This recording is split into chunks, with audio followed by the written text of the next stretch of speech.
Corona काळात औषधांच्या home डिलिव्हरीसाठी केंद्र सरकारने जारी केलेल्या GSR 220 अध्यादेशाचा ऑनलाईन कंपन्यांकडून गैरवापर होत असल्याचा आरोप करत all India chemist and druggist असोसिएशनच्या वतीने बुधवारी देशव्यापी बंद पुकारण्यात आला. या बंदला ठाण्यातही उत्स्फूर्त प्रतिसाद मिळाला असून शहरातील बहुतांश औषध दुकाने बंद ठेवण्यात आली. तसेच जिल्हाधिकारी कार्यालयाबाहेर केमिस्ट बांधवांनी आंदोलन करत शासनाविरोधात जोरदार घोषणाबाजी केली. देशभरातील सुमारे 15 लाख मेडिकल दुकाने या आंदोलनात सहभागी झाली असून महाराष्ट्रातील 1,35,000 केमिस्टनी बंद पाळल्याची माहिती संघटनेचे अध्यक्ष जगन्नाथ शिंदे यांनी दिली. कोरोना काळात रुग्णांना औषधांचा तुटवडा भासू नये म्हणून सरकारने होम डिलिव्हरीला विशेष परवानगी दिली होती. मात्र कोरोना संपल्यानंतरही हा अध्यादेश कायम असल्याने ऑनलाईन कंपन्या मोठ्या सवलती देत औषध विक्री करत आहेत. त्यामुळे छोट्या औषध विक्रेत्यांवर आर्थिक संकट ओढवल्याचा आरोप संघटनेने केला. ऑनलाईन विक्रीत बनावट औषधे, प्रिस्क्रिप्शनशिवाय औषध विक्री आणि अव्यावसायिक स्पर्धा वाढत असल्याचा आरोप करत सरकारने तातडीने अध्यादेश रद्द करावा, अशी मागणी यावेळी करण्यात आली. आंदोलनात विलास जोशी, सुरेश भट, रमेश चौधरी यांच्यासह मोठ्या संख्येने केमिस्ट उपस्थित होते.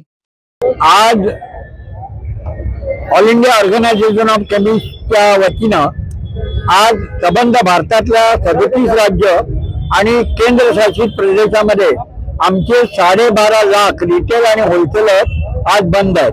आमच्या प्रमुख मागण्या आहेत की जे बेकायदेशीर online sale of medicine, drug and कॉस्मेटिक्सच्या अंतर्गत होते हा बंद करावा.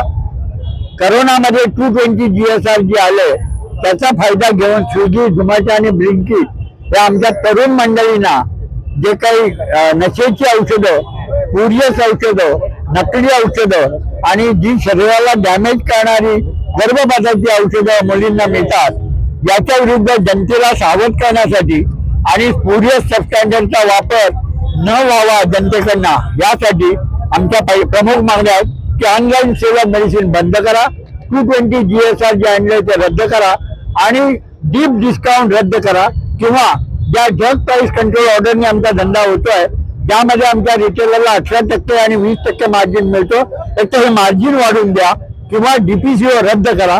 आमच्या ह्या मागण्या आहेत आणि आमच्या मागण्या जर मान्य झाल्या नाही तर कदाचित आम्ही 1-2 महिन्यानंतर बेमुदत संपावर जाऊ किंवा आमचे 12.5 लाख लोक त्यांच्या दुकानांच्या चाव्या सरकारला सोपवतील आणि मग सरकारने औषधं पुरवण्याचं काम करावं, अशी आमची पुढचा रोड मॅप असेल.